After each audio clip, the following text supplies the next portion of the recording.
Scene 1, the bean apocalypse.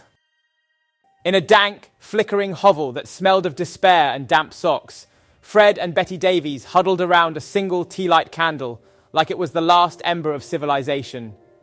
Their dinner, 7.5 beans, meticulously arranged on a cracked saucer like a sad Stonehenge. Betty, wrapped in a moth-eaten blanket that doubled as a fashion statement, sighed dramatically. "Oh, Fred, I'd sell my soul for a hot bath and a meal that doesn't require advanced mathematics." Fred scratched his stubbly chin. If only there were an escape from this bean-based dystopia. His eyes lit up as he jabbed at a soggy newspaper ad.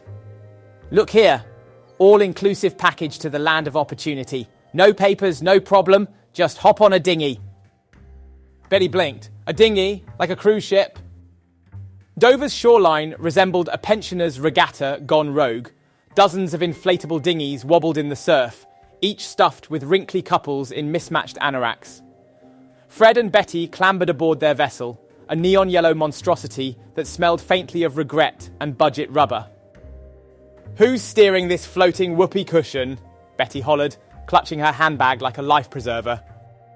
"No captain needed," Fred bellowed, waving dismissively. "It's self-driving, straight to the good life. Plus, the RNLI's our personal Uber, 5-star safety rating." Betty squinted at the horizon. "Goodbye, bean counting. Hello, unlimited tea and biscuits."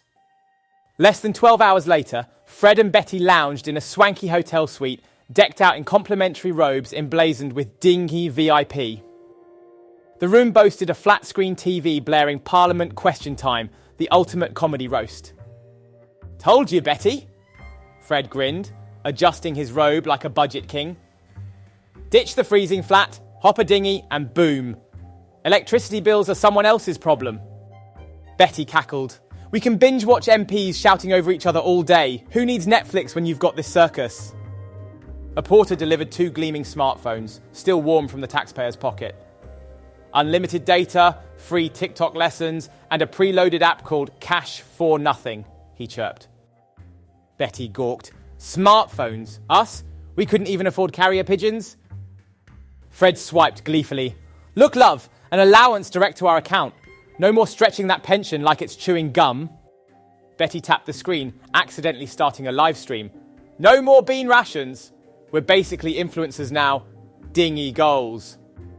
A knock at the door revealed Dr. Smiley, a suspiciously cheerful medic in a white coat that screamed VIP service. "Good morning, dingy VIPs. No queues, no waiting, just top-tier healthcare delivered to your door." Betty clutched her chest. "No 2-year wait for a dodgy knee?" Dr. Smiley chuckled. "Oh, that's for the commoners. I mean, taxpayers. You're above that now." He winked at Fred.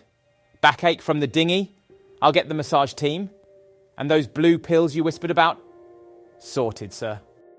By afternoon, Fred and Betty bobbed in a heated infinity pool, sipping neon cocktails served by a waiter who called them Lord and Lady Dinghy.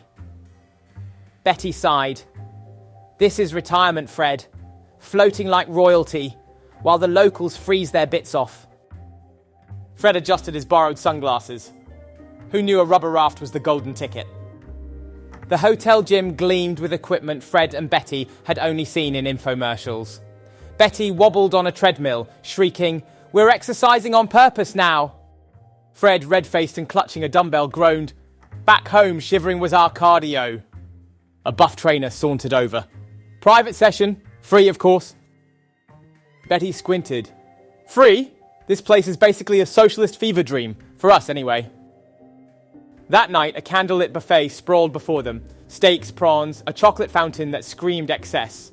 Fred piled his plate like a man possessed. "No more beans, Betty. We've graduated to the big leagues." Betty soared into a steak the size of her head. "Candles for romance, not survival. This is the dream." Next morning, sipping espresso on their balcony, Fred mused, "Last week, we were bean-hoarding peasants in a frozen flat." Betty smirked. "Now we're Dinghy Dynasty stars. Hard work, overrated, 1 boat ride, and we're set." They clinked mugs, cackling as shivering locals trudged past below, muttering about taxes and dinghy invaders. "Poor people," Fred whispered.